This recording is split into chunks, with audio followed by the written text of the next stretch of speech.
Tout le monde peut-il devenir entrepreneur? Vous hésitez à vous lancer, vous vous dites que ce n'est pas fait pour vous, vous n'avez pas le bon profil.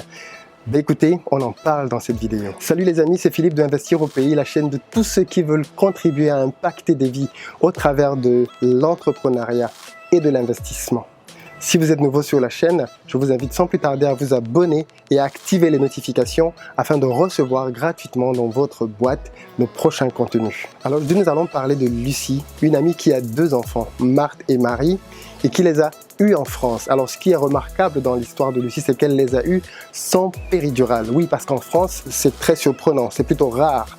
8 femmes sur 10 utilisent la péridurale. La péridurale est une technique d'anesthésie qui permet d'accoucher sans douleur. Alors il faut savoir que la péridurale existe depuis les années 70 et qu'à ses débuts, elle était très peu utilisée. En fait, avant les années 80, 2 à 3% seulement de femmes l'utilisaient. Mais en 1994, il va y avoir un événement marquant. En France, la péridurale va être libéralisée et devenir gratuite. Et du coup, dès 1995, on va observer un boom avec 50% des femmes qui vont passer à la péridurale. Et depuis lors, tous les ans, ce chiffre n'a cessé d'augmenter. Aujourd'hui, on est à 80% des femmes qui utilisent la péridurale. Mais ce qui est remarquable, c'est que quand on va vers des pays moins nantis économiquement, type en Afrique, mais la péridurale est quasi inexistante. Elles ne savent même pour beaucoup pas que ça existe. Je voudrais préciser que même en France, avant les années 70, justement, toutes les femmes accouchaient sans péridurale. Est-ce que ça veut dire que les femmes qui accouchent aujourd'hui avec la péridurale sont moins courageuses que les autres? Je ne pense pas. Je pense juste qu'elles sont dans un système dans lequel il y a des facilités et elles utilisent ces facilités-là. Pourquoi est-ce qu'on parle de péridurale alors qu'on est supposé parler d'entrepreneuriat? Vous allez comprendre. Ben en fait, il y a un point majeur à constater, c'est que là où il y a de la facilité, l'être humain va vers la facilité. Quand on se tourne vers des pays moins nantis économiquement, la question de l'entrepreneuriat ne se pose pas du tout parce que quasiment tout le monde est entrepreneur. On vit dans des environnements tellement complexes, tellement difficiles que tout le monde essaye de survivre par lui-même. Du coup, même les personnes qui ont un boulot, fussent-ils attractifs, sont quand même entrepreneurs parce qu'en parallèle de leur travail, ont d'autres activités génératrices de revenus. Des médecins sont quand même dans l'agriculture à titre personnel, des fonctionnaires sont dans l'artisanat. Bref, vous l'aurez compris, tout le monde trouve le moyen de pouvoir sécuriser ses arrières parce que rien n'est garanti dans le système.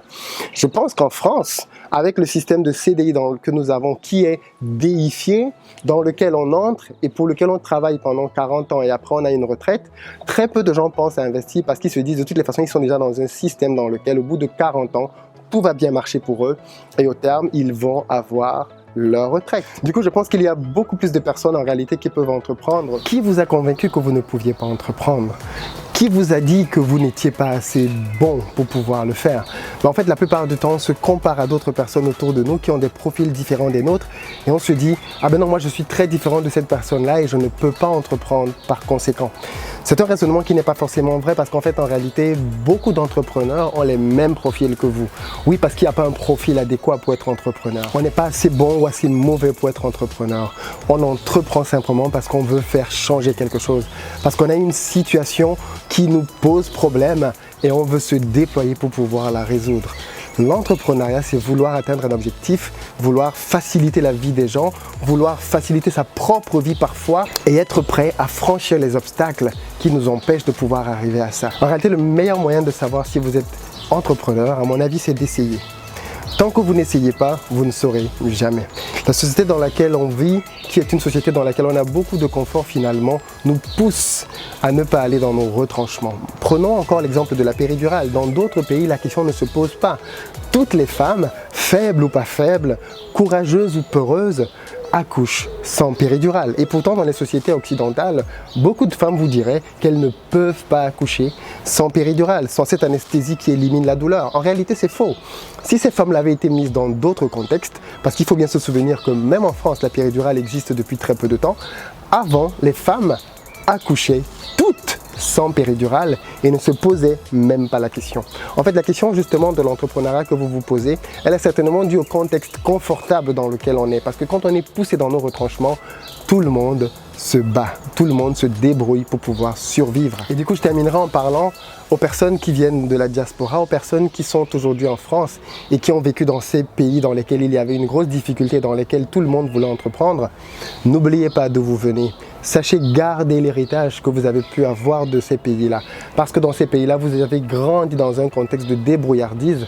Vous avez grandi dans un contexte dans lequel tout le monde cherchait de quoi gagner son pain au quotidien et donc était en permanence dans une logique entrepreneuriale. Ne perdez pas cette flamme, ne vous laissez pas bercer par le confort qu'il y a autour de vous. Et sachez que des entrepreneurs sont partis de beaucoup plus loin que vous et ont réussi. Sachez que d'autres avaient beaucoup moins de ressources que vous et ont réussi. Sachez que d'autres n'avaient pas du tout d'argent et ont réussi. D'ailleurs, l'argent n'est pas un obstacle à l'entrepreneuriat. D'autres n'avaient pas du tout d'idée, ils savaient juste qu'ils ne voulaient pas rester dans la situation dans laquelle ils étaient.